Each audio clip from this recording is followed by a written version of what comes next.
আমি button mobile ব্যবহার করি, টাচ মোবাইল ব্যবহার করি না। তো রোগীরা যখন দেখালো আমি তো আশ্চর্য হয়ে গেলাম যে আমার একদম কণ্ঠ নকল করেছে, আমার ছবি নকল করেছে, আমার ভিডিও নকল করে সেখানে একটা ঔষধ, প্রস্টেট এবং সেক্সের ওষুধ। চিন্তা করেন, আমি আশ্চর্য হয়ে যে মানুষ এটা বিলিভও করতেছে অনেকেই। সম্প্রতি আমরা স্যার দেখছি যে আপনার এআই এর মাধ্যমে আপনার চেহারা ব্যবহার করে নানা ধরনের মেডিসিনের বিজ্ঞাপন দেওয়া হচ্ছে। আদৌ কি আপনি এটার সাথে জড়িত কিনা সেটা? আমি তো এটা নিয়ে খুবই বিব্রত। আমি প্রায় ১ মাস আগে এটা জানতে পারি ১ম আমার রুগীদের মাধ্যমে। রুগীরা যখন বলে, তার ভিডিওটা আমাকে দেখায়। আমি অত অনলাইনে আমি অত অভ্যস্ত না। আমি বাটন মোবাইল ব্যবহার করি, টাচ মোবাইল ব্যবহার করি না। তো রুগীরা যখন দেখালো আমি তো আশ্চর্য হয়ে গেলাম যে আমার একদম কণ্ঠ নকল করেছে, আমার ছবি নকল করেছে, আমার ভিডিও নকল করে সেখানে একটা ঔষধ, প্রস্টেট এবং সেক্সের ওষুধ। চিন্তা করেন, আমি আশ্চর্য হয়ে যে মানুষ এটা বিলিভও করতেছে অনেকেই যে আমি একজন সার্জন মানুষ। আমি প্রস্টেটের হয়তো কাজ করি, তাও সার্জারি করি। আমি সেক্সের কোনো কাজই করি না। আর এতে সেক্সের মেডিসিন দিয়ে আমার নাম দিয়ে এরকম সারা বাংলাদেশে দিয়েছে। তো এই জিনিসটা আসলেই খুবই বিব্রতকর। আপনার যে যে আমি সেটার সাথে সাথে আমি লোকাল থানায়, আমার শেরেবাংলা নগর থানায় জিডি করে জানাই।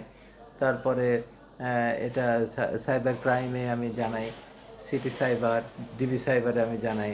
এগুলো লিখিত আকারে, অভিযোগ আকারে জানাই।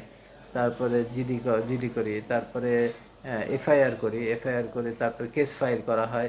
ডিবি সাইবার এটা এখন তদন্তাধীন রয়েছে এবং সমস্ত যতগুলি লিঙ্ক, আমাদের আইটি ডিপার্টমেন্ট অনেকগুলি লিঙ্ক বের করে সেই লিঙ্ক সহ সব কিছু আমি ডিবি সাইবারে জমা দিয়েছি এবং তারা কিছুদিন টাইম চেয়েছে যে তারা এরকম অপরাধী ব্যক্তিদের ধরবে আর কি। আমি এই বিষয়টা নিয়ে যে চিন্তা করলাম যে কারা কারা এই বিষয়টাতে আমাকে সহযোগিতা করতে পারে। তো আমার মনে হলো যে যেহেতু একটা ঔষধ মার্কেটিং করছে একটা, সে সে ঔষধ প্রশাসন অধিদপ্তর রয়েছে। আমি সব জিনিসগুলো নিয়ে ঔষধ প্রশাসন অধিদপ্তরকে দিয়েছি। পরে জানতে পারি যে ঔষধ প্রশাসন অধিদপ্তরের তো অনেক দায়িত্ব রয়েছে, কারণ আমি দেখতে পাই যে পেপারের ছবি যে অনেক ওষুধের দোকানে গিয়ে এরকম অননুমোদিত ওষুধ তারা ধরে থাকেন। তো এরকম অনলাইনের মাধ্যমে যারা করছেন তাদের ধরার দায়িত্ব তো তাদের কিছু না কিছু রয়েছে।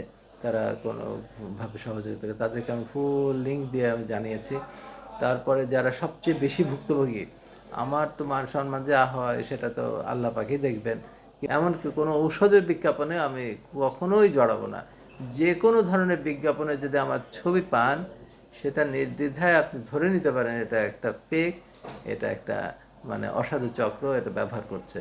কাজে আমি ওই কোনো বিজ্ঞাপনের সাথে, আমি সাধারণত পরামর্শ দিয়ে থাকি মানুষকে, উপদেশ, যেটা তার আত্মিক উন্নতি কিংবা শারীরিক উন্নতি ঘটতে পারে সেই বিষয়ে আমি কথা বলে থাকি।